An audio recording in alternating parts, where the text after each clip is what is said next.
In the blood-soaked annals of Roman imperial history, few stories capture the depths of human cruelty and desperation quite like that of Sporus, a beautiful young boy whose tragic fate became inextricably intertwined with one of history's most notorious emperors.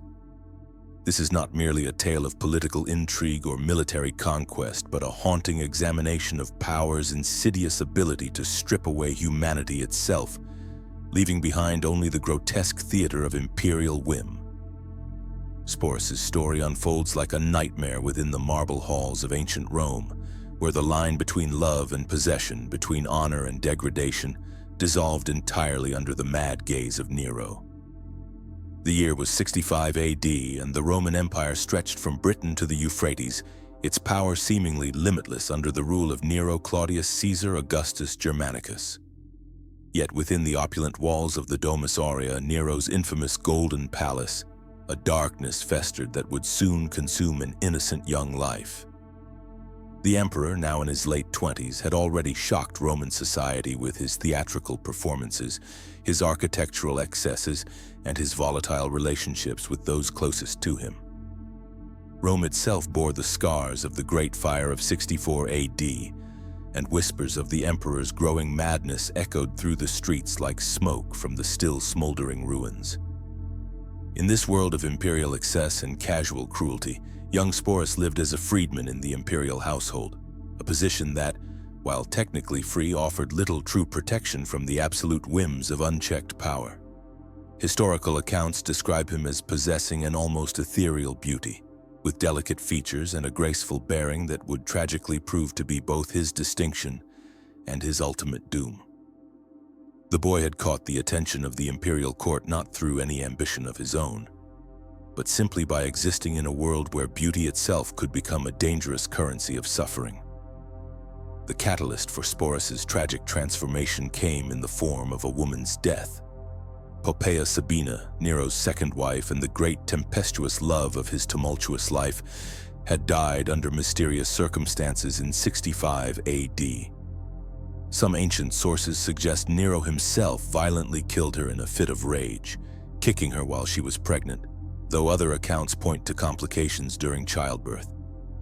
Regardless of the grim truth, Poppaea's death left Nero utterly devastated. Consumed by a profound grief that would soon curdle into something far more sinister and obsessive, the emperor's mourning took on a disturbingly obsessive quality. As he desperately sought ways to resurrect or replace the woman he claimed to love above all others. It was during this period of imperial madness and mourning that fate delivered Sporus directly into Nero's sight.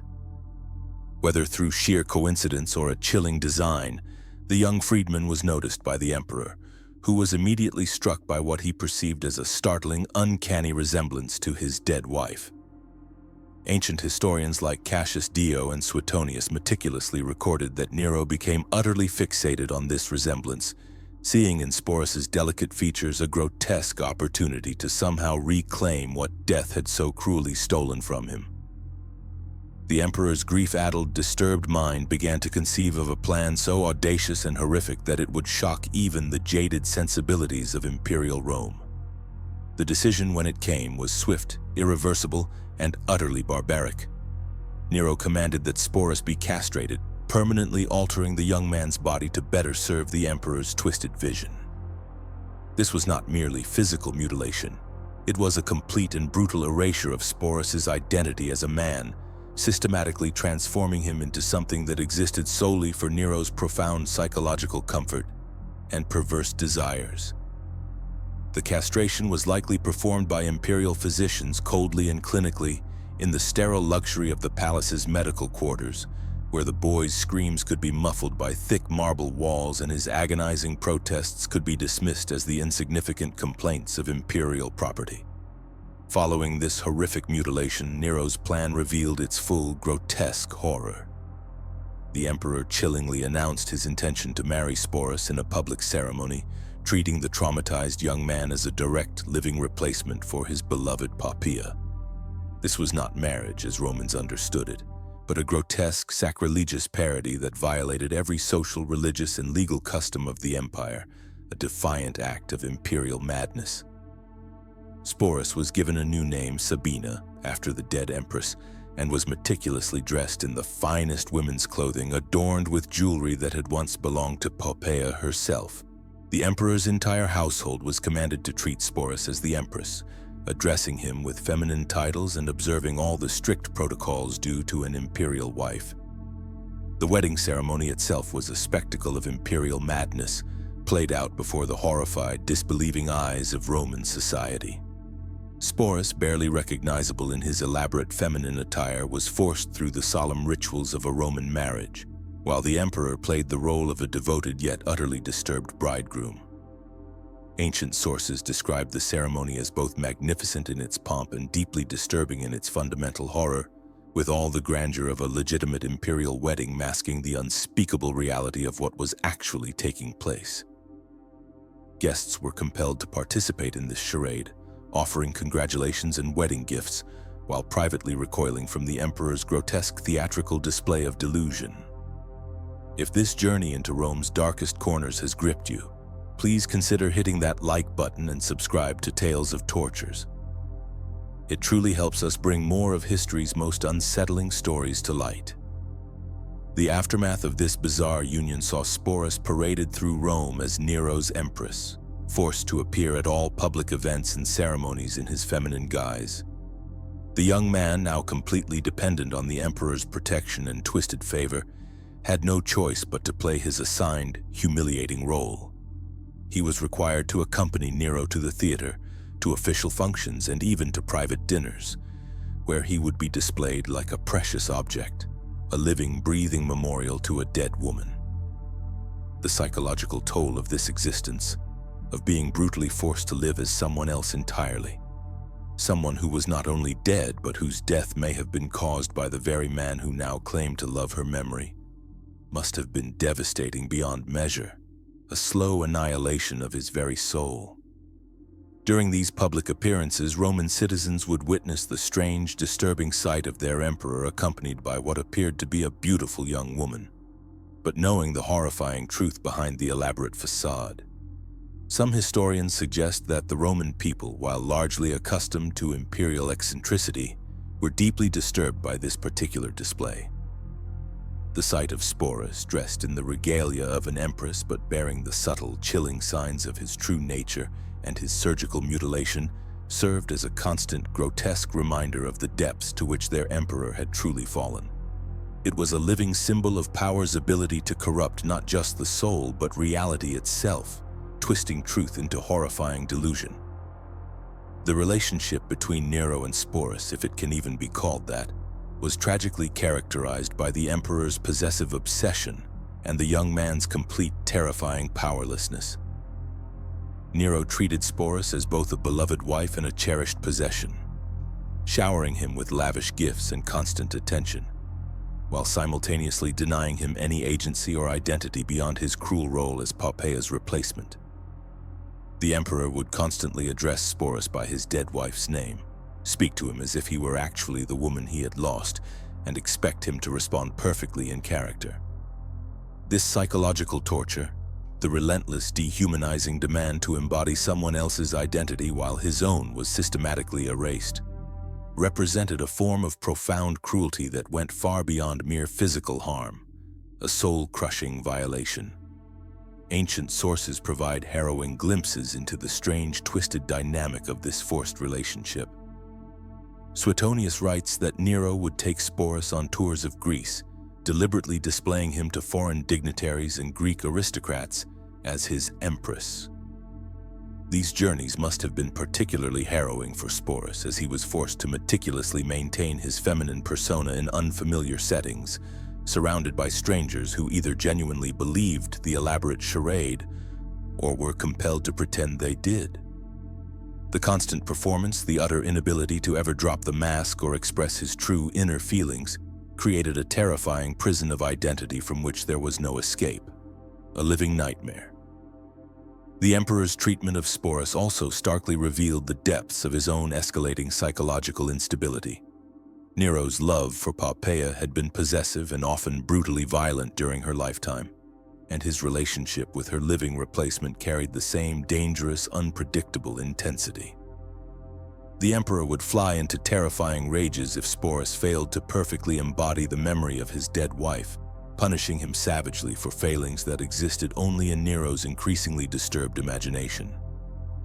Yet paradoxically, the emperor could also be tender and generously affectionate, lavishing expensive gifts on Sporus and treating him with the same tender affection he had once shown Poppaea, creating a bewildering and psychologically devastating cycle of abuse and reward that must have further fragmented Sporus's sense of self.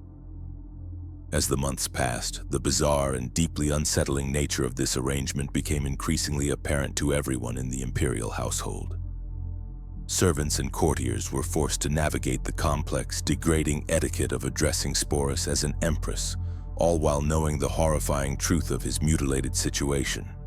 They witnessed the daily humiliations, the constant need to maintain a flawless feminine persona, and the profound psychological toll it relentlessly took on the young man. Some may have felt a flicker of pity, others profound revulsion, but all were tragically complicit in maintaining the elaborate, dehumanizing lie that had become the fragile foundation of Nero's emotional stability. The immense strain of this existence was painfully evident in every aspect of Sporus's daily life.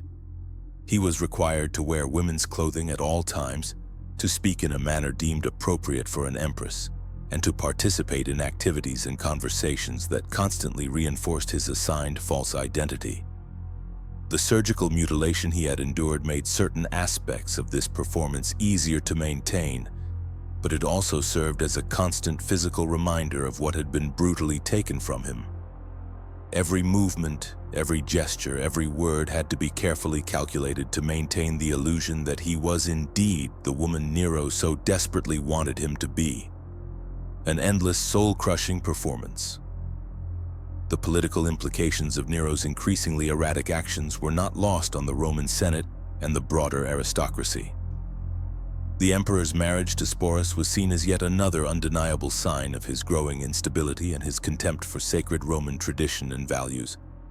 While few dared to openly criticize the emperor's monstrous whims, private conversations and correspondence from the period revealed the profound shock and disgust felt by many Romans. The grotesque spectacle of their emperor parading a castrated boy dressed as his dead wife was seen as a chilling symbol of the moral decay that had infected the highest levels of government, signaling the imminent collapse of imperial decorum. This disturbing situation continued for several years, with Sporus trapped in his degrading role as Nero's Empress, utterly unable to escape or even express his true feelings about his nightmarish circumstances. The profound psychological damage inflicted by years of forced identity erasure, combined with the physical trauma of his castration and the constant stress of maintaining an elaborate deception, took an increasingly visible and devastating toll on his mental and emotional well-being. Contemporary accounts suggest that Sporus became increasingly withdrawn and melancholic, a shadow of his former self, though he had little choice but to continue playing his assigned role, trapped in a golden cage. The emperor's attachment to Sporus became so complete that he seemed to genuinely believe at times that he had somehow miraculously restored his beloved Poppaea to life. This profound delusion, if it can be called that, paradoxically created moments of genuine tenderness between the two, but it also intensely magnified the horror of Sporus's situation. He was not merely playing a role. He was expected to become someone else entirely, to surrender his own identity so completely that even he might forget who he had once been. The psychological complexity of this relationship, with its horrifying mixture of love, obsession, cruelty, and profound delusion, defied easy categorization even by the standards of an age accustomed to imperial excess. As Nero's tyrannical reign progressed, political tensions throughout the vast empire began to reach a brutal breaking point. The emperor's obsessive theatrical pursuits, his blatant neglect of administrative duties, and his increasingly erratic, monstrous behavior had irrevocably alienated many of his former supporters and emboldened his numerous enemies. Military commanders in various provinces began to openly question their loyalty to an emperor who seemed far more interested in playing dress-up with a castrated boy than in competently governing the vast territories under his control. The very sight of Sporus, draped in imperial regalia and treated as an empress, became a powerful symbol of everything that was profoundly wrong with Nero's increasingly unstable and corrupt leadership. In 68 AD, the political situation finally collapsed entirely. The Praetorian Guard, the powerful Senate, and several provincial governors declared their outright opposition to Nero's continued rule. Faced with universal rejection and the grim certainty of a painful death if captured, the emperor fled Rome with a small group of loyal, desperate supporters, including Sporus.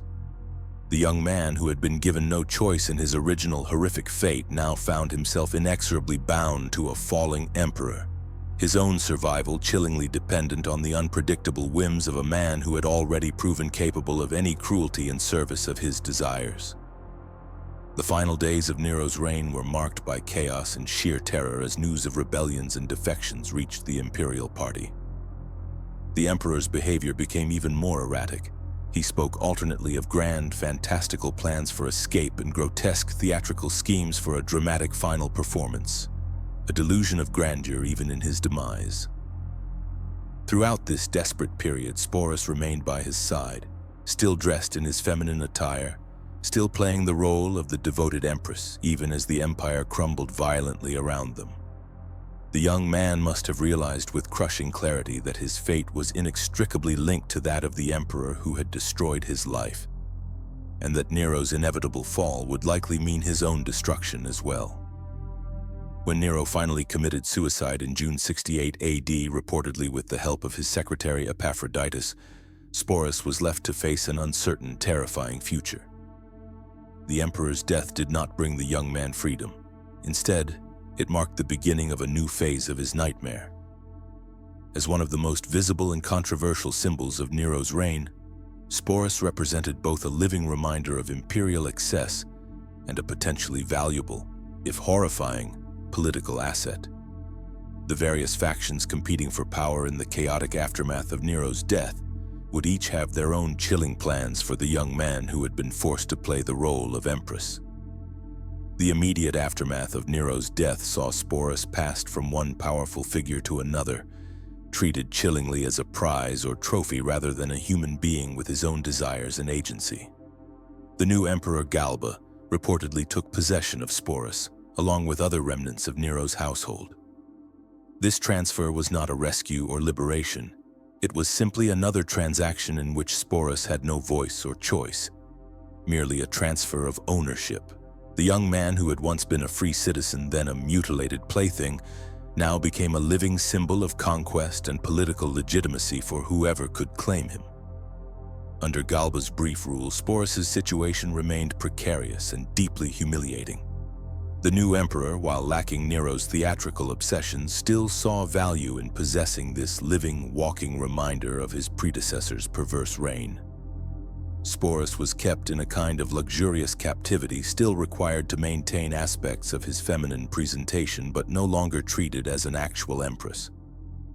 This liminal existence, neither fully male nor female, neither truly free nor fully enslaved, neither honored nor completely discarded, must have been psychologically devastating for someone who had already endured years of forced identity destruction.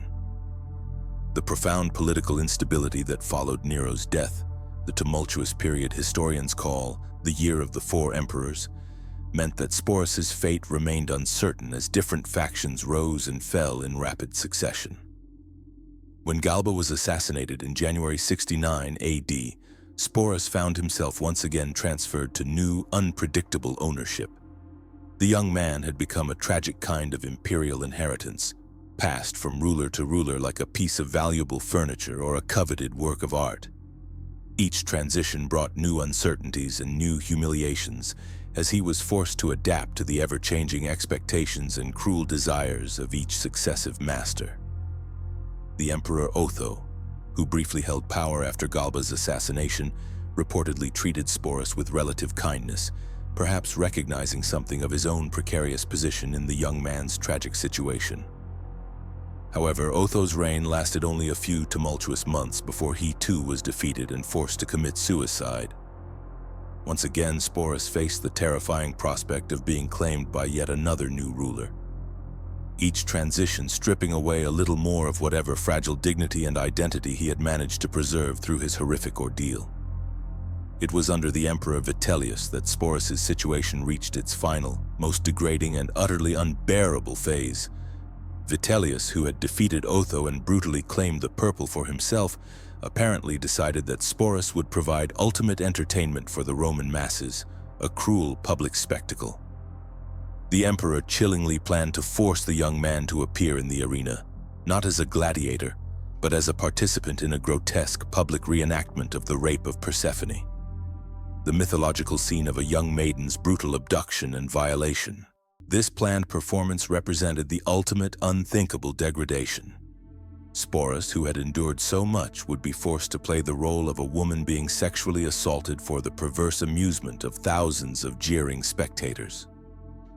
The prospect of this final public humiliation proved to be more than Sporus could bear.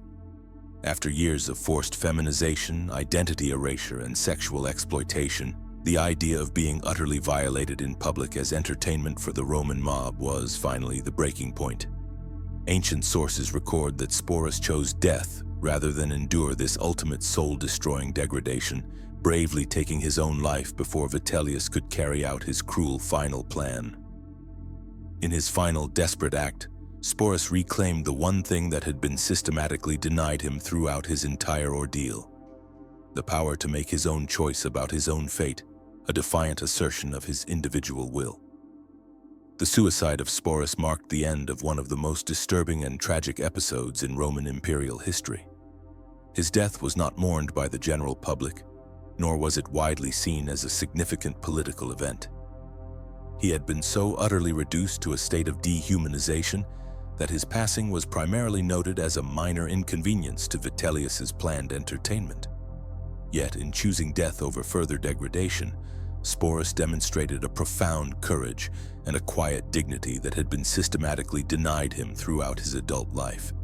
His final desperate act was both a rejection of the grotesque role he had been forced to play and a powerful assertion of his fundamental inherent humanity.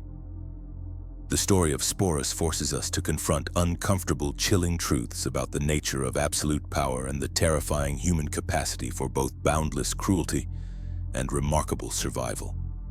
In a world where absolute authority could transform a free young man into a living doll, where identity itself could be surgically and psychologically altered to serve the perverse whims of a madman, we see chillingly reflected the darkest possibilities of unchecked power.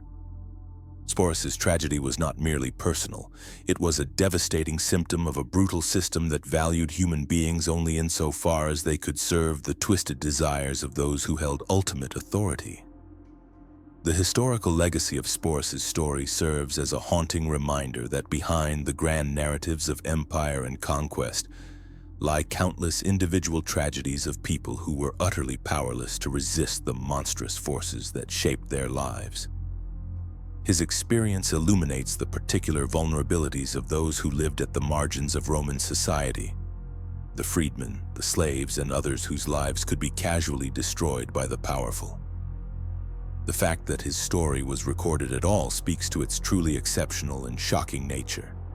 But it also suggests that similar abuses, perhaps less dramatic but no less devastating to those who suffered them, were likely commonplace in a society built on rigid hierarchies and the absolute unchecked power of the emperor. Modern readers might find themselves asking how such systemic cruelty was possible, how a society could tolerate or even celebrate such systematic dehumanization. Yet Sporus's story also demonstrates the remarkable, indomitable resilience of the human spirit, the profound ability to endure unimaginable suffering while still maintaining some core sense of self. His final choice, tragic as it was, represented a victory of sorts, a desperate refusal to be completely broken even by forces that seemed capable of rewriting reality itself. In remembering Sporus, we honor not only his profound suffering but also his ultimate courageous act of defiance against those who sought to utterly erase his humanity entirely.